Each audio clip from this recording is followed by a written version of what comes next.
My name is Eyglo, and I thought I would read a short story. It's called Dandelion Key. It is not yet published. Dandelion Key.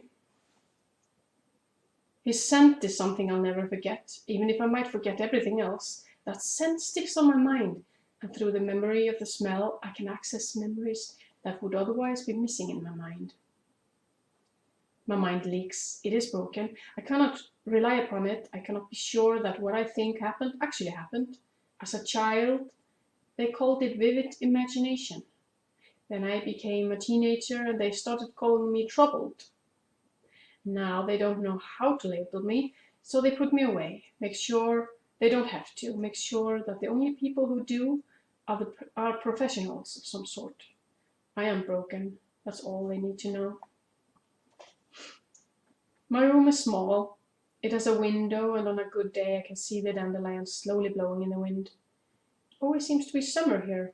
There are always dandelions. Or maybe it's my mind playing tricks on me. I never liked winter. The orderly I like comes in every day. He wears the green gown he's supposed to, but the color doesn't suit him. His skin is very pale, and in the gown he looks like a walking corpse. I've told him as much, and he laughs and tells me that I don't look so hot myself. It's all fun and games with him. He never takes anything too seriously. Unlike the other staff who think everything I say is some form of an insult or a message from the future. And I think I should be behind lock and key. I'd like to go outside, I tell him. His name is Brian, and he has a 2-year-old daughter who sometimes draws pictures. He likes showing me the pictures. He knows they trigger my memories. It's a bit chilly outside today, Brian tells me. Are you sure?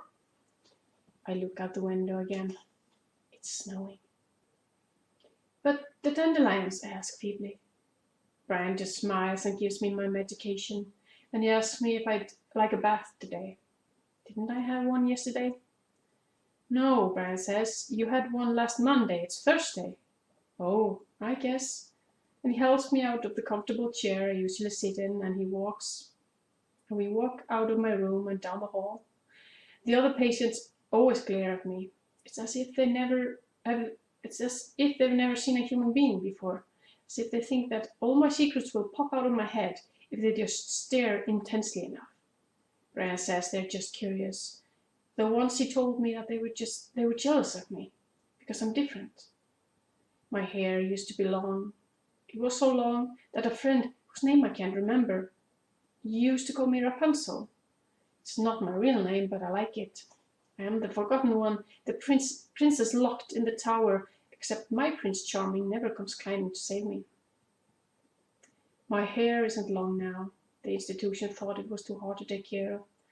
I remember one nurse yelling that the orderlies couldn't very well spend all day combing the damn woman. People say things and then they forget, and I usually do too, except some things stick. Some things stick as if they are the earth beneath my feet. It's strange. The water is nice and calming. I don't mind that Brian sees me naked. He teases me, and I let myself think that he flirts sometimes. But I know he's just being kind.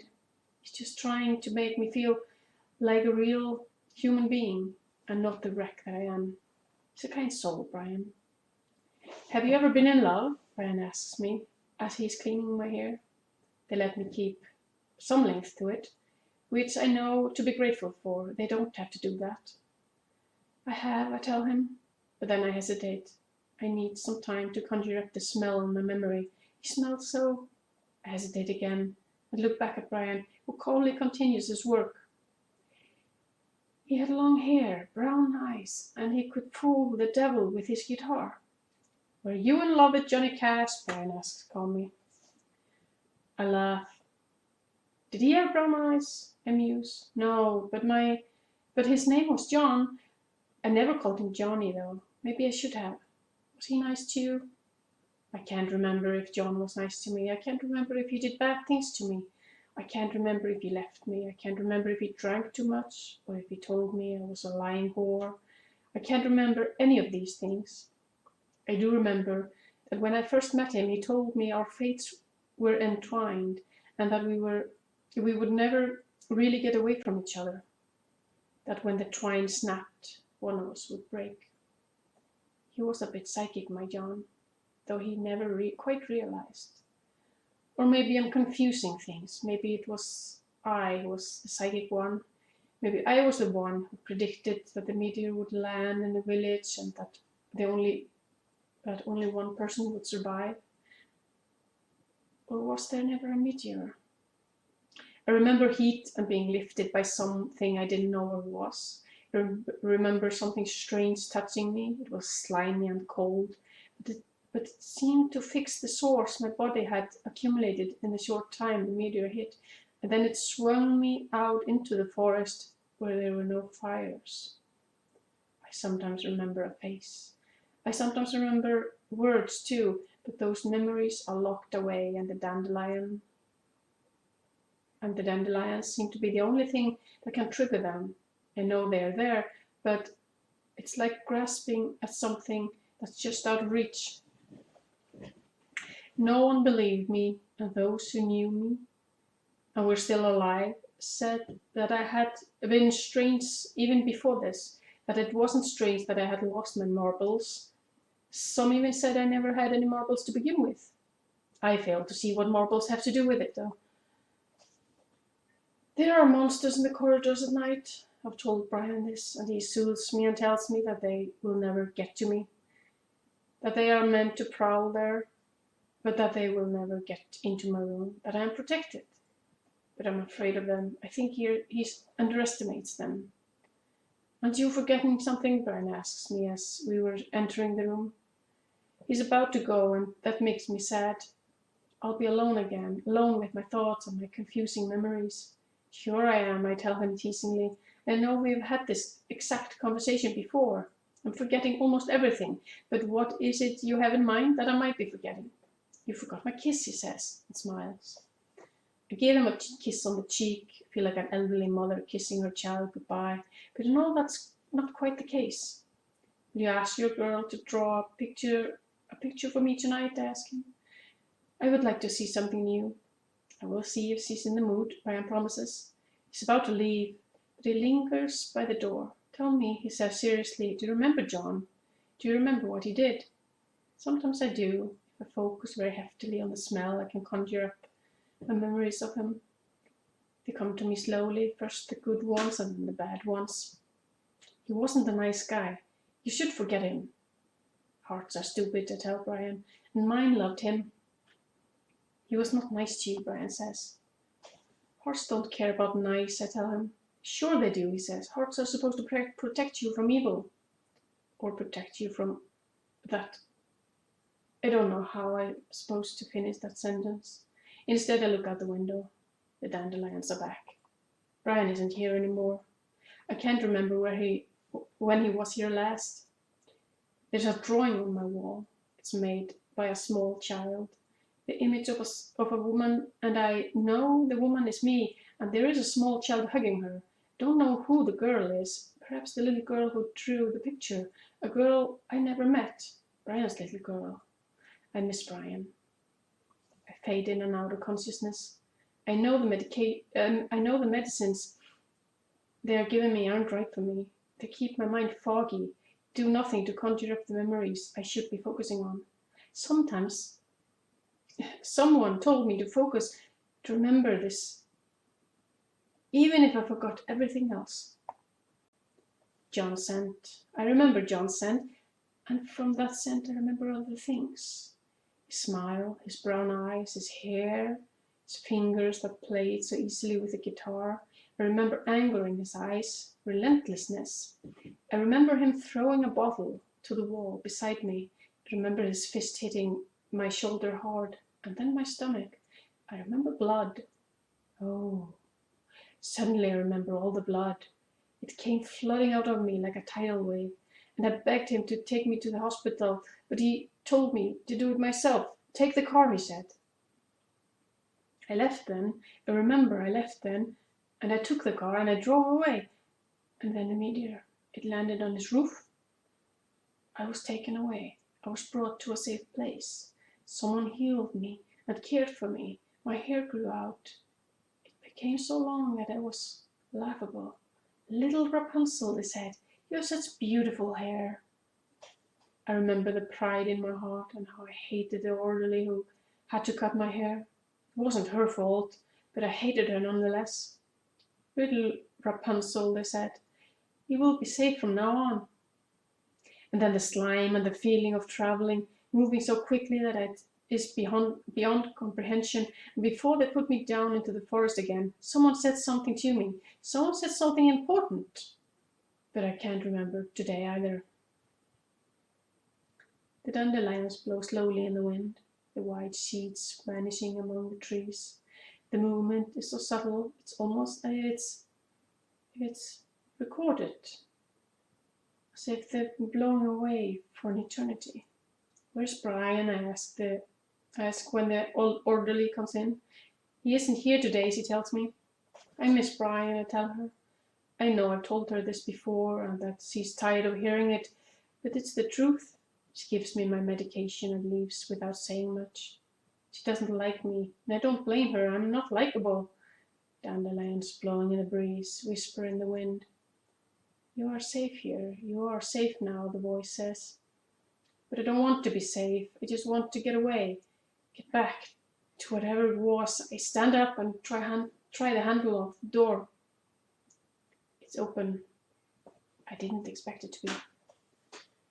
I go out into the hallway and walk down to the door at the end of the corridor.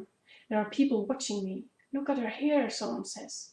The glass door is usually closed, but for some reason I have but to push it and it opens before me. Feeling the breeze on my skin is wonderful. My hair blows in the wind and I can feel it's become long again, like time. I walk down the small path. There are bushes on both sides, but then the path opens to a square with a statue in the middle. It looks like a meteor shower over a small town. I don't follow the path, take a step into the grass and find a small field where there are plenty of dandelions. I sit down and pick one of them up. Please stop protecting me, I whisper. It's my most sincere wish.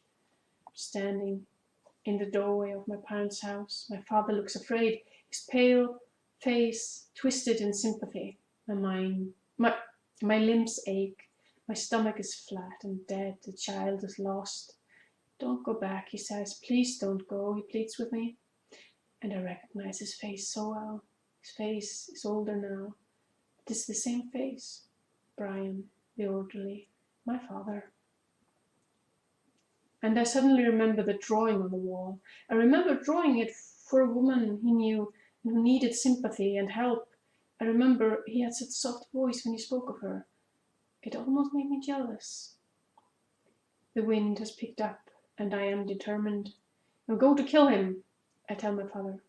How did you get out, he asks. Please don't go, please go back.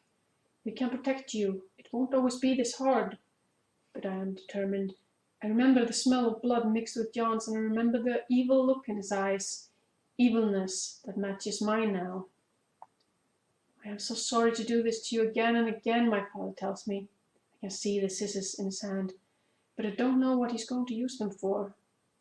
I don't know why it's important. Then he cuts my hair, and I am broken again. My mind in lockdown, and I can't get out. Brian will come today, they told me. He has been on vacation. But now he'll be back and he's going to give me a bath. It disturbs me now a little. Can the nice girl with black hair do it? I ask in a low voice, but nobody hears me.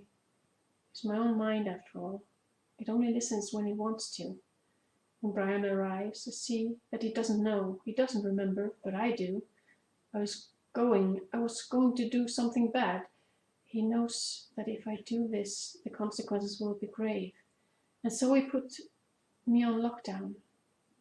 He has his abilities, my father. He can put me in a tower built of my own mind. And though I'm in my own bed, the mind tricks me. I see the dandelions blowing in the wind. It's always there, constantly swaying back and forth. Whenever I get out, it's because of the dandelion. But he always gets me, because he's always watching. Time is a strange thing in a bubble. It deceives me into thinking that I have control, that I am not the little girl anymore, drawing pictures for my father's deranged patient. But I am always drawing the picture. I'm always drawing the pictures. Forever painting small crayon suns, and forever surprised when the drawing appears on my wall. I am broken, kept in a tower prison, and my hair will never be long enough to get me out of it. That's the story. I hope you liked it. And if you do, let me know somewhere on social media and I might do this again. Have a good day and I will catch you later. Bye bye.